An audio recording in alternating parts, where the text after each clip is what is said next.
Sagittarius, this is Regina from Pacific Tarot, getting ready to do your new moon in Virgo reading. The new moon's on September the 2nd in the hemispheric north of the U.S. continent. If you're on the other side of uh, the U.S., it is occurring on the 3rd of September, but for those of us in the U.S., it's occurring at this time on the 2nd.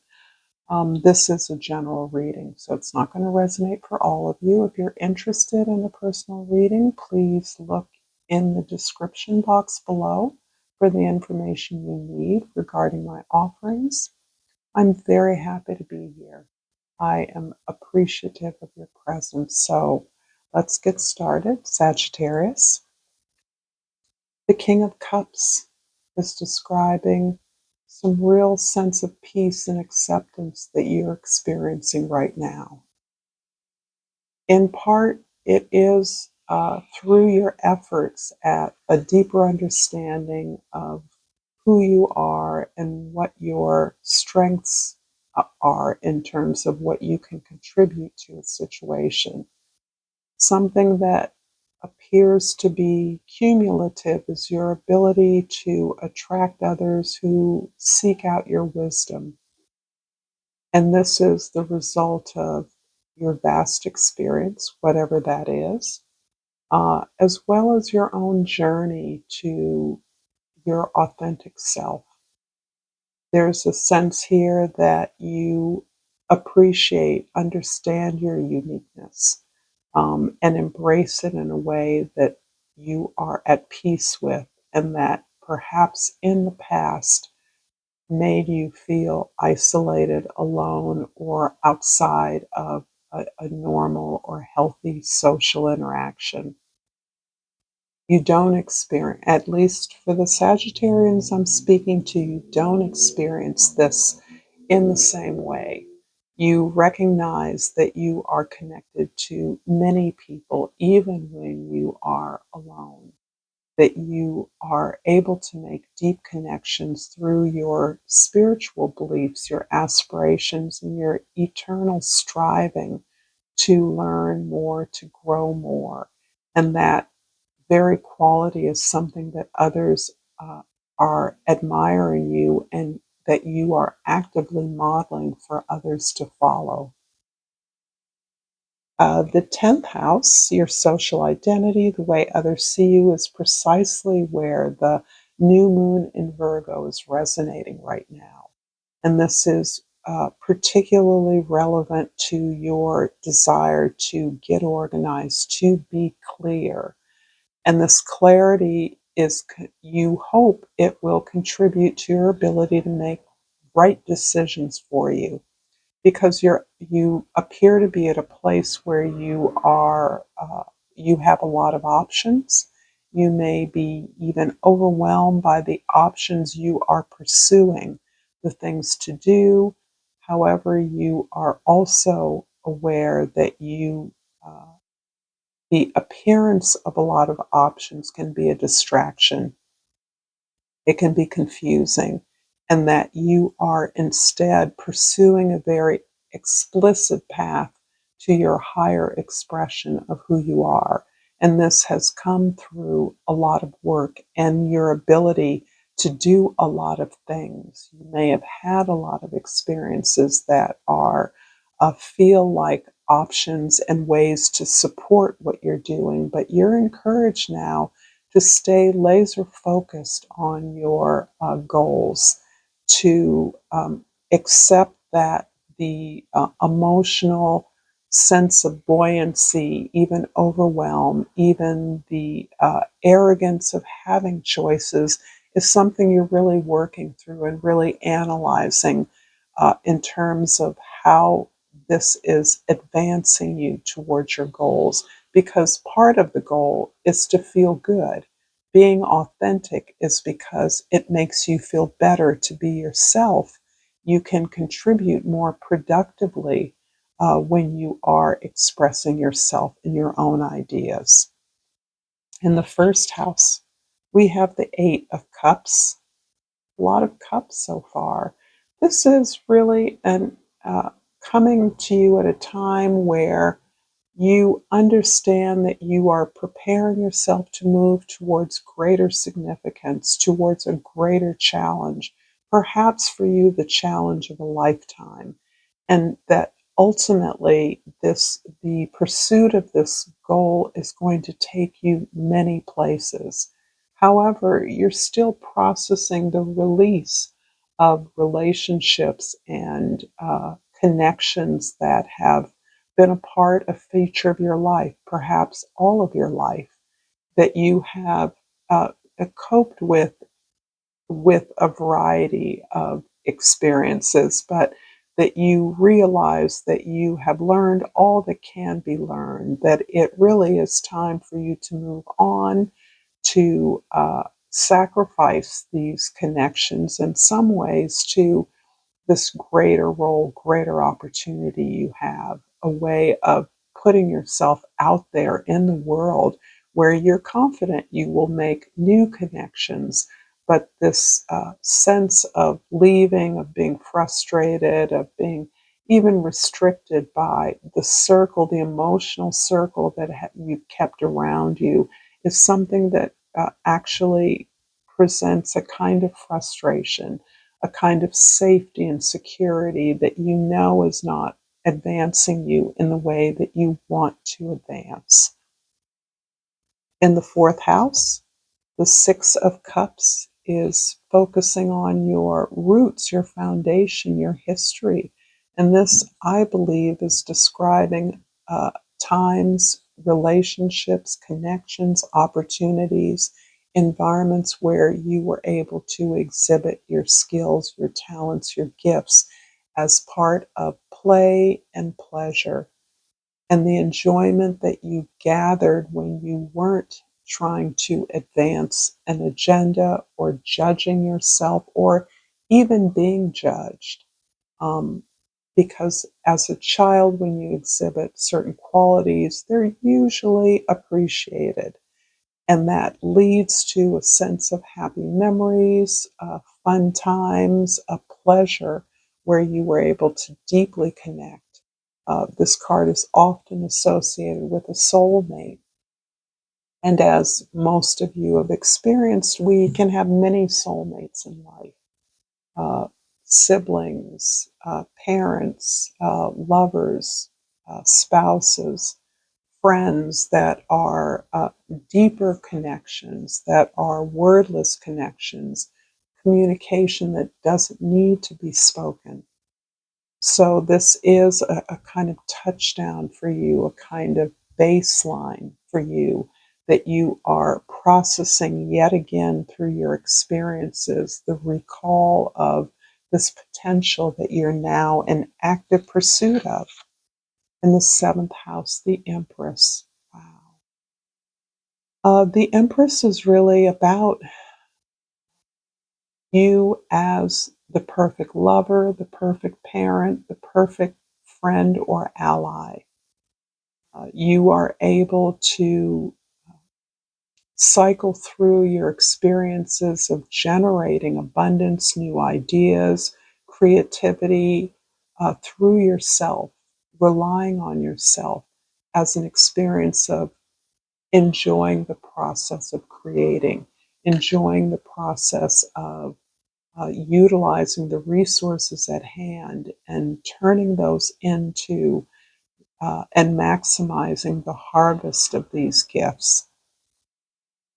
The Empress is all about loving and being loved. And at this point in your journey, I feel that you are making space to the best of your efforts to be loved, to allow yourself to receive love. This may have been hard for you in the past because you are so capable. You have done so many things, and you have gifts that have brought you many connections. However, the idea that you so effortlessly give love to others through your attention, to your care, to your listening, to your sharing of wisdom or advisement, uh, playing and working together with others joyfully. Uh, in some ways, you're making it okay for yourself to be the recipient of that love, to sit back and observe the process, to enjoy the journey in a way that doesn't mean that makes you the priority, that makes you the one worthy of being honored, being loved, being adored, being cared for, being listened to. I hope this is resonating for you, Sagittarius. If it is, please like this video. Please share this with others who might enjoy it. And I pulled honesty. I can't always expect the truth from others, but I can expect it from myself.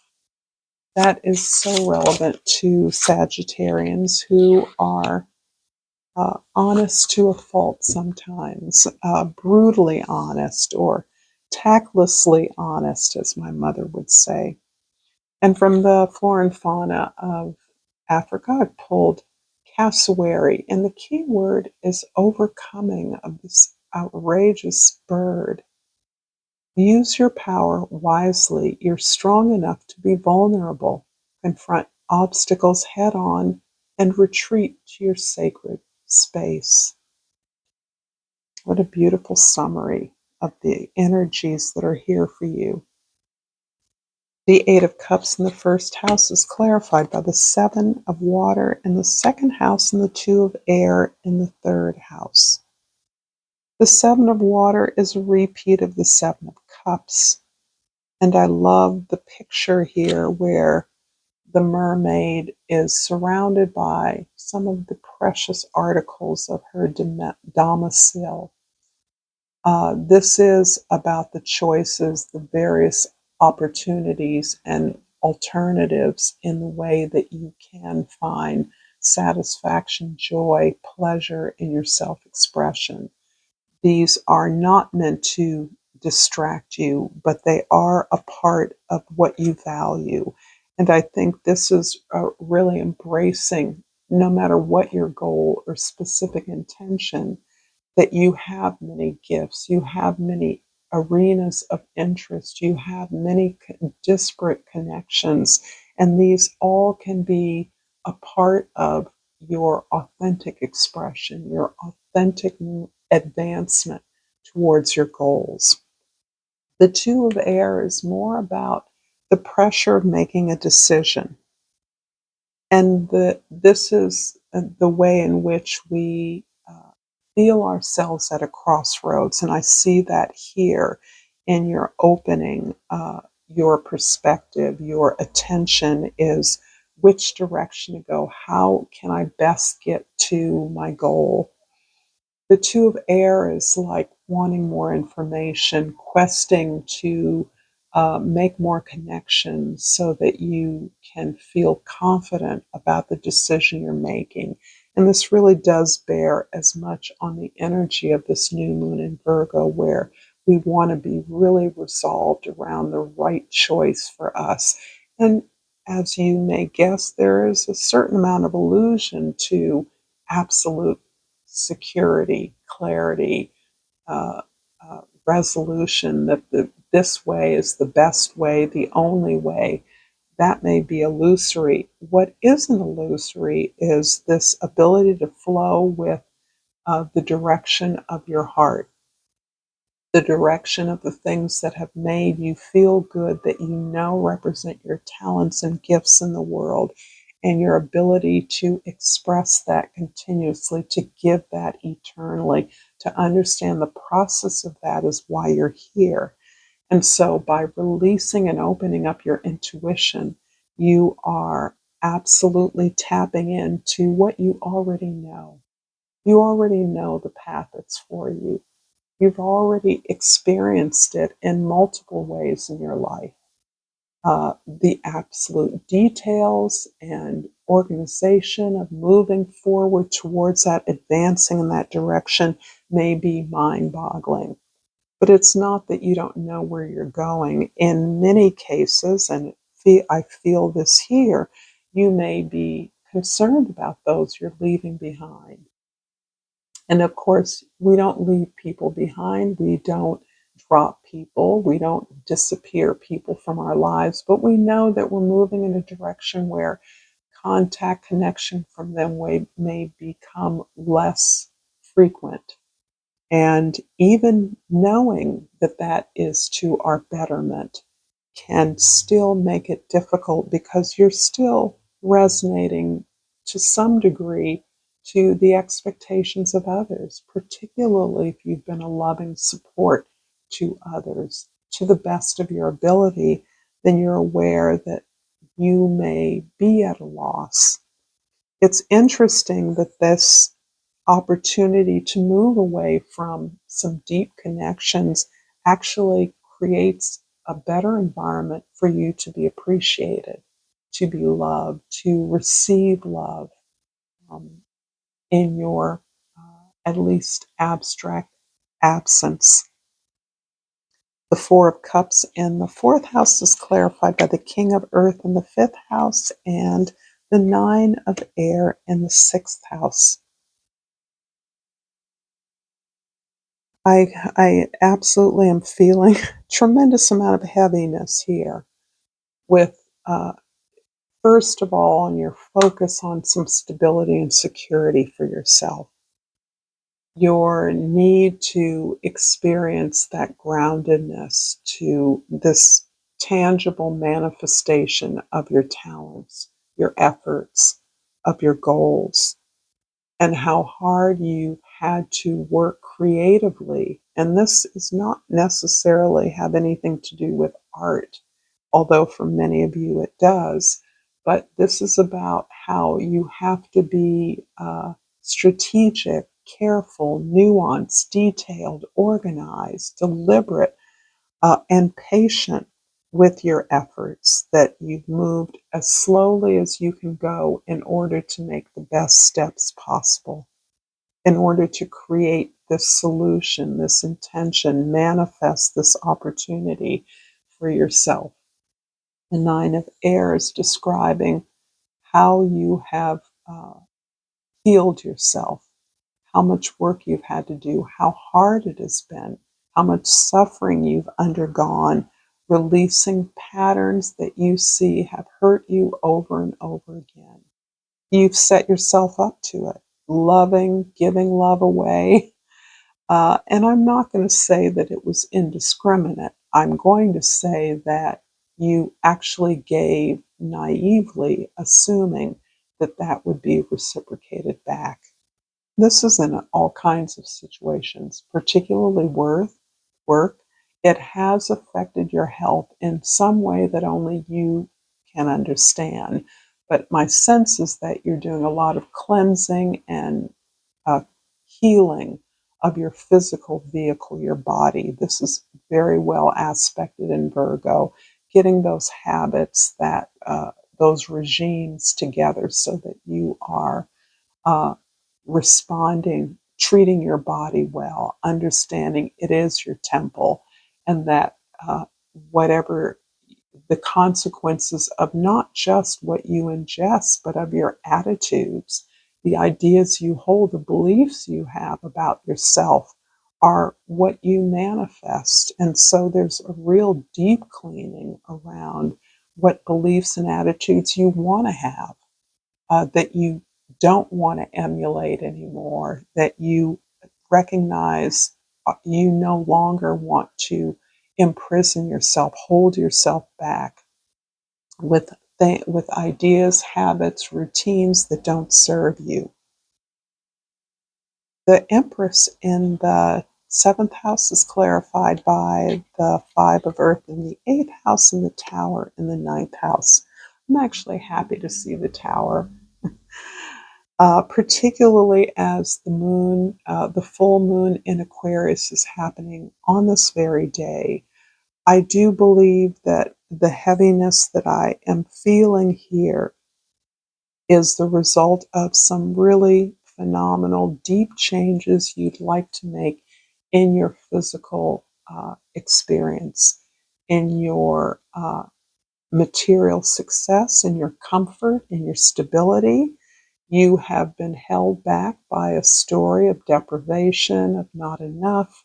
However, others have identified your capacity, what you should deserve, what you're able to attain, has really been a cage for you for much of your life. It's been reinforced by other people. And this is one of the reasons why you're understanding that you need to break some of these most familiar or intimate ties in your life. You understand how they reinforce the limitations of your experience, discouraging you from doing things that would make you happy or that perhaps would lead to success, discouraging you from trying things, not engaging in the things that you get excited about, falling back on a false story of perhaps your coming of age, your conditioning that you have long rejected, but that still clings to you through your intimate your long-term associations, your family relations. This is difficult, and this is part of the difficulty in breaking these ties. Is they're people you love, that you know at some level love you, but they don't know what's best for you. You understand that clearly. And instead of spending your time articulating that, you're now gaining the courage and the ability to simply do what works for you, to shatter the beliefs, the expectations of others, even if that means for many of you that travel, a new location may be absolutely necessary to break the bonds, the expectation, the proximity with which you feel constantly dragged down by those reflections of others who do feel limited, do feel that they can't move beyond a certain kind of family story or labeling that they and you have experienced. In the 10th house, the Seven of Cups is clarified by the Seven of Air, and the 11th house and the Eight of Earth in the 12th house. So the eights are sort of stacked here. There are a few sevens here. So you're really trying to stay on that path as it becomes revealed to you. There is, and the heaviness that I began feeling is reinforced by the reflections of yourself, the resistance you've experienced to exercising your expression by moving towards an area, an unlikely area of your greatest success, certainly your greatest fulfillment, has in some ways worn you out, has hampered you, and that stays in your arena, it stays in your head as you are doing everything that you can possibly do to improve your conditions, your gifts, your talents, to prepare yourself for the success that you're manifesting, the opportunity that you can't anticipate or predict. You have no idea where this opportunity is coming from. You know it exists. You know it's out there, but you are, and as a result of that, you are preparing yourself in the most methodical, developmental way. You're actually allowing yourself, despite the resistance that you've always experienced, right? You can't do that. That isn't for you. People like us never do X. People like us can't have, that kind of resistance that comes really from conditioning, from the labeling you received at school, the way you were ignored, the way you were encouraged.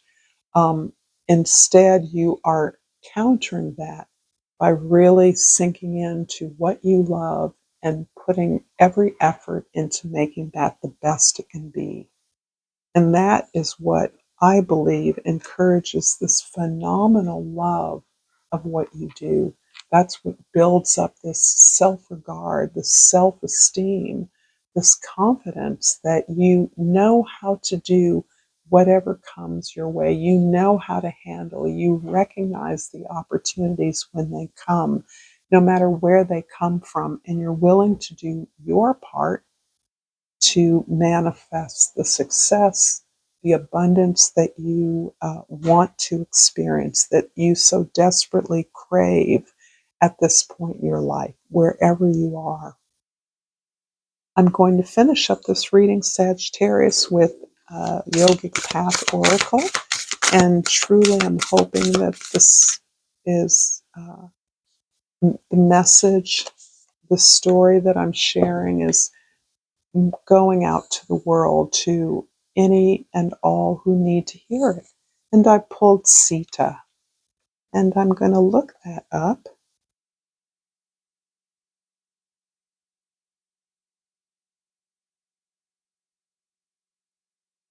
And Sita is the goddess of devotion and loyalty. I love this. This is exactly where I feel like I landed with the Eight of Earth. You have devoted your entire self to a person or project, and your loyalty cannot be questioned. Even in the face of harsh treatment, you have endured in the name of love. Sita remained loyal to her husband Ram, despite being told he was dead, and when another king wanted to marry her. When her husband returned, he did not believe her fidelity. She said, "If I'm telling the truth, I will jump into this fire and will not be burned." She stepped into the fire, untouched, proving that she was indeed loyal. Sita understands how much you truly care and the sacrifices you've made. You've displayed selfless devotion, which is one of the most holy things we can do. In serving those you love, you serve the divine. Thank you so much, Sagittarius, for this reading. Until next time, namaste.